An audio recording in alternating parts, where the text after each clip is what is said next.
পরিবর্তন থামাতে পারেনি যুদ্ধের গতি। ইরানের নতুন সর্বোচ্চ নেতা মোস্তফা খামেনি দায়িত্ব নেওয়ার পরপরই পাল্টা সামরিক অভিযানে নেমেছে ইরান। বিভিন্ন আন্তর্জাতিক প্রতিবেদনে বলা হয়েছে তার নেতৃত্ব গ্রহণের ঘোষণার কিছুক্ষণের মধ্যেই ইসরায়েলে অবস্থিত মার্কিন সামরিক ঘাঁটিগুলোকে লক্ষ্য করে ক্ষেপণাস্ত্র ও ড্রোন হামলা চালিয়েছে ইরানের সামরিক বাহিনী।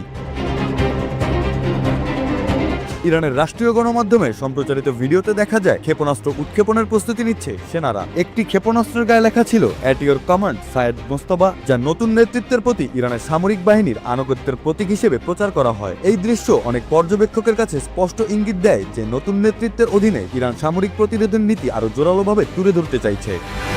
ইসরায়েল আর মার্কিন যুক্তরাষ্ট্রের যৌথ আগ্রাসনে ইরান যখন গভীর শোকে নিমজ্জিত, ঠিক সেই মুহূর্তেই পাল্টা আঘাত কৌশলগত দিক থেকে অত্যন্ত তাৎপর্যপূর্ণ।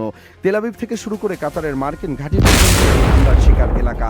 সাইরেনের তীব্র শব্দ ভেদ করে মিসাইলগুলো যখন লক্ষ্যভেদ করছে, তখন বিশ্বের নজর ইরানের নতুন এই নেতার দিকে। অনেকেই ভেবেছিল আয়াতুল্লাহ আলী খামেনির মৃত্যুর পর ইরান হয়তো ভেঙে পড়বে, শোকের ছায়ায় আচ্ছন্ন হয়ে তারা সময়ক্ষেপণ করবে, কিন্তু বাস্তবতা ছিল সম্পূর্ণ ভিন্ন।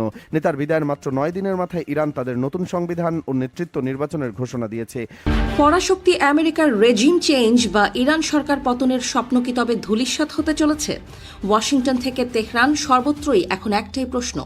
মার্কিন গোয়েন্দা সংস্থা এনআইসি এর একটি গোপন রিপোর্ট ফাঁস হওয়ার পর তোলপাড় শুরু হয়েছে বিশ্ব রাজনীতিতে। মার্কিন যুক্তরাষ্ট্রের ন্যাশনাল ইন্টেলিজেন্স কাউন্সিল এনআইসি সাফ জানিয়ে দিয়েছে, ইরানের ওপর শত হামলা চালিয়েও সে দেশের বর্তমান শাসক চক্রকে ক্ষমতাচ্যুত করা প্রায় অসম্ভব। গোয়েন্দাদের দাবি, ইরান সরকারের টিকে থাকার ক্ষমতা মার্কিন নীতি নির্ধারকদের ধারণার চেয়েও অনেক বেশি শক্তিশালী। মার্কিন প্রশাসন ভেবেছিল ইরানের সর্বোচ্চ ধর্মীয় নেতা আয়াতুল্লাহ আলী খামেনিকে হত্যা করে ইরানিদের মনোবল ভেঙে দেবে যুক্তরাষ্ট্র। কিন্তু ইরান এখন যুক্তরাষ্ট্রকেই উল্টো দীর্ঘ যুদ্ধ চালিয়ে যাওয়ার হুমকি দিচ্ছে। সেই সাথে মধ্যপ্রাচ্যে থাকা মার্কিন সামরিক ঘাঁটিগুলোর বিরুদ্ধে অত্যাধুনিক মিসাইল দিয়ে হামলা চালানোর হুঁশিয়ারিও দিচ্ছে তেহরান।